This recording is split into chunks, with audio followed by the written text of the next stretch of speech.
Even by the barbaric standards of the military rulers of Myanmar, or Burma as it once was, dropping bombs on crowds of your own people signals a devastating new low. That's what happened at the opening of an opposition party building where hundreds of people had gathered outside. Children performing celebration dances were among the dead. Well, Myanmar, as many of you may know, is located in Southeast Asia, flanked by India in the west and China and Thailand in the east. The airstrike by a Myanmar Air Force fighter jet targeted the village of Pasaji in the northwestern Sagaing region, with devastating consequences. Reports from the country say at least 100 people died in the attack.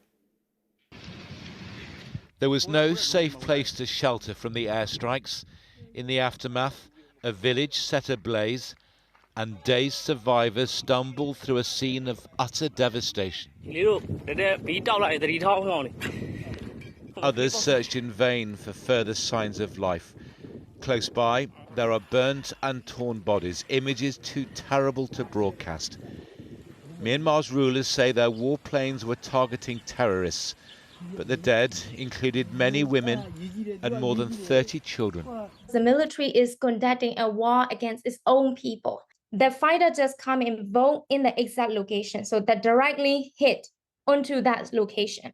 And then after half an hour, the helicopter gunship came in to kill more. Little more than a decade has passed since the release of opposition leader Aung San Suu Kyi seemed to herald a new era of democracy. Her party won the first openly contested elections for decades, but was forced to share power with the military. Gross violations of human rights continued, particularly against the Rohingya people. 500,000 fled their homes. After a second election landslide for Aung San Suu Kyi, the military staged a coup and street protests turned into armed resistance. The aircraft that inflicted this carnage are said to be Russian and Chinese supplied, fueling calls from Myanmar's opposition for fresh sanctions. If they sanction a few companies of supplying the fuel to the military junta in Myanmar, then these helicopters, these Russian-made fighter jets, will be grounded automatically.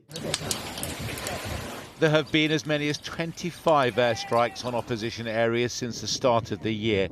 Myanmar's military cannot gain control of their country, but can, it seems, rely on powerful allies in Beijing and Moscow. John Ray, News at 10.